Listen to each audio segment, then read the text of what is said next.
और बात करेंगे लाहौर में वक्फे से बारिश का सिलसिला जारी है। सबसे ज़्यादा बारिश कान्हा में रिकॉर्ड की गई है। गुलबर्ग, जेल रोड, गढ़ी शाहू, मुगलपुरा, ताजपुर और दीगर इलाकों में भी बादल खुलकर बरसे हैं। मौसम की ताज़ा तरीन सूरत हाल क्या है, जानते हैं नुमाइंदा डॉन न्यूज़ नुमान लियाकत से। जी नुमान, बताइएगा।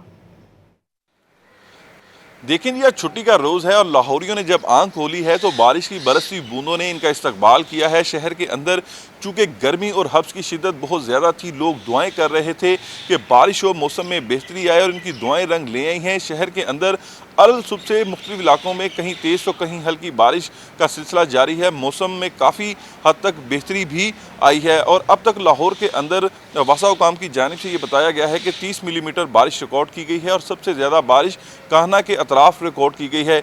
वासा की मशीनरी भी नशेबी इलाकों पर तैनात की गई है। अब उस तरह से पानी इकट्ठा तो नहीं हुआ, लेकिन जिस मुकाम पर पानी जमा हुआ था वहाँ पर फिलफोर पानी को निकालने के लिए इकदाम भी किए जा रहे हैं। दूसरी जानिब मौसम का हाल बताने वालों की जानिब से भी ये कहा जा रहा है कि आज शहर का जो कम से कम दर्जा हरारत है वो 28 डिग्री और ज़्यादा से ज़्यादा 34 डिग्री सेंटीग्रेड तक जाने का इम्कान जाहिर किया गया है। इसके अलावा हवा में नमी का तनासुब 64% रिकॉर्ड किया गया है और महकमा मौसमियात की जानिब से ये भी कहा गया है कि बारिशों का ये सिलसिला अगले मज़ीद 2 से 3 रोज़ तक जारी रह सकता है और बारिशों के दौरान गर्मी और हब्स की शिद्दत भी कम रहने का इम्कान जाहिर किया गया है। जी।